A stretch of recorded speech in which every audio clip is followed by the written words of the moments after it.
there a condition that's got your undivided attention? I believe that the condition, that the relationship that I had with this man, yes, I believe that it has. My desire for him Has what? has preoccupied me to the point where I felt that that is what I needed to feel good. And I know that that is not true. I understand that it can never be a condition. I understand that better than I ever have in my life. So with that understanding, how does one go about focusing on something other than a dominant condition? What kinds of things hooked you in? In other words, what is it that keeps you thinking about this person? His demeanor, his way. There's something about him. Is he here? He's not in the room? No. And yet his behavior, his demeanor is still occupying your mind? Yes, and I don't know. Well, it's law of attraction. Law of attraction is just giving you the things that you commonly think about. But as you get a little distance between you so that the condition is not so active, where you almost can't avoid it, you could start thinking about some other things. And as you think about some other things, they can become more dominant. You only have so many hours in a day, so much broadcasting on so many subjects. So is it possible for you to find other things other than that to think about? Yes, and I do so much more than I used to. I used to obsessively So think what about do you him. think the hooks are? What are the hooks all about? So are you telling us that this is a relationship that you want to return to, or this is a relationship that you're happy to be rid of? You know, that's kind of the thing.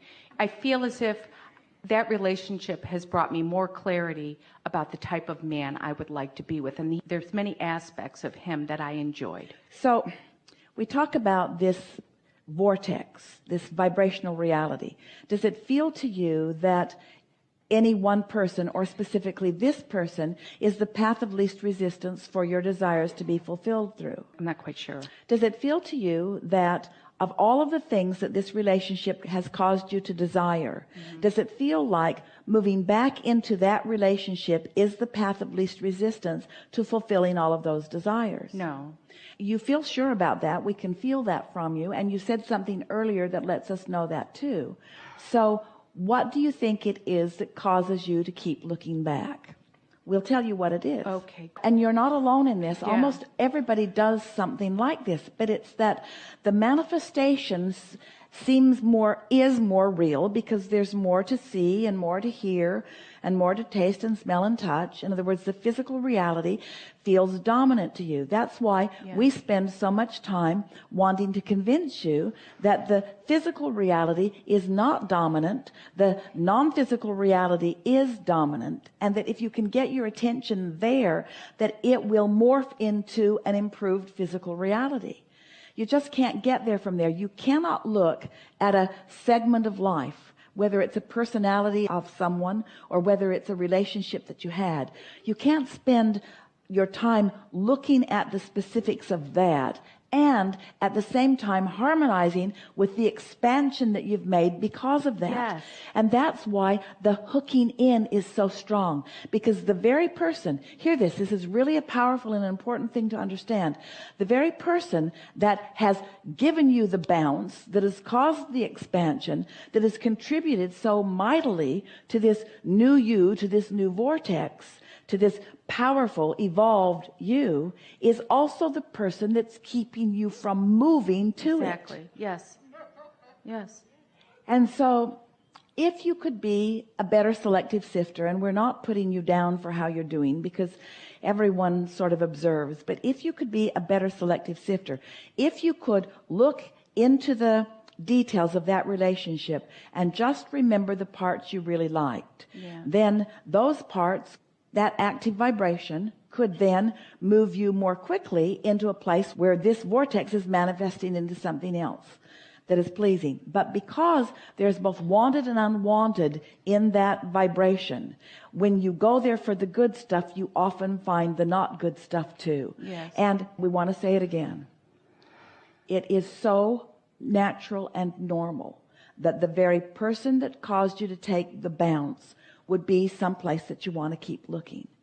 But it is counterproductive. So this is where what we have to say to you can really be of benefit if you can hear us when we say, in a very general sense, appreciate this person for the new relationship he helped you to create, and just leave it at that. Reality, the person, the sex, the memory of that is more tangible and therefore temporarily more appealing to you than the dream, than the essence, than the emotion. But this is what we want all of you to get over, because your what is keeping you from your what can be. Yeah. You have to let go of the past, and we want to call present manifestation the past in order to move to what you have already become. You want us to tell you the name and address of your new partner. Yes. And in doing so, we would only be providing another condition for you to fixate on. Mm-hmm. We want you to find the feeling of that and feel such satisfaction in the current uncondition of that, that you allow yourself the delicious, really glorious experience of being in a vibrational place where an impulse or a thought occurs to you that leads you to what you are wanting. Yes. And this time, unlike the last time, what you will be led to will be pleasing in all of those ways, not just in some ways. Do you see him? Clearly. Not the old guy, the new guy. Well, we are good at ignoring your vibration, so we're not seeing the old guy. Oh. Either one of them. We're seeing the new. Yes, that's who I'm really interested in, thankfully. And I want to get rid of the... But you see, your focus contradicts that statement. I know. Because if that were true, you'd be looking more here and less there. Yeah. And so there's this human thing about justifying this by bashing that. I deserve something better than that.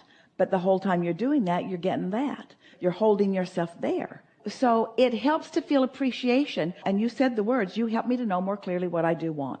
You help me to know more clearly, and now I know more clearly. So let's turn this into an unconditional conversation for just a little while. Tell us what it feels like to be in this relationship that you prefer. What would that feel like? What does that feel like? What does it feel like when you go there? It feels resonance and easy and comfortable and a home. Now, these are really good words, and your vibration harmonizes with them. In other words, we don't feel resistance within you while you present yourself in that way. Yeah. Give us more. Juicy. And now you went to juicy. You activated some of this. Oh, yeah, that was juicy. So just stay a little... Well, the new one should be juicy, too. It will be. Yeah, I know. It will be.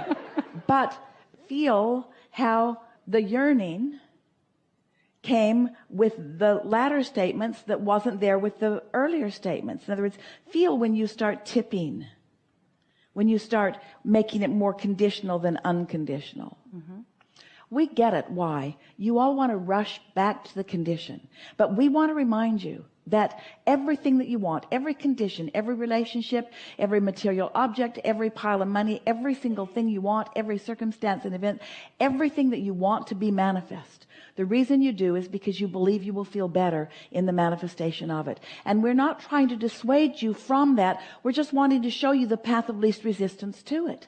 Because when you fixate on something that has a whole bag of mixed energy in it, it slows you down in the process toward what you want. So if you can avoid doing that just for a little while by focusing upon the feeling of freedom, the feeling of friendship, the feeling of appreciation, the feeling of focusing, the feeling of discovery, the feeling of adventure, the feeling of new, the feeling of fun, the feeling of good conversation, the feeling of abundance and prosperity and stability. Oh, stability, the feeling of stability, the feeling of homecoming, the feeling of right place, right time, right person, the feeling of wholeness, the feeling of completeness, the feeling of synergy, the feeling of energy, the feeling of alignment, the feeling of friendship, the feeling of homecoming, the feeling of well-being, the feeling of natural, the feeling of normalcy. In other words, as you come into alignment with what you've created.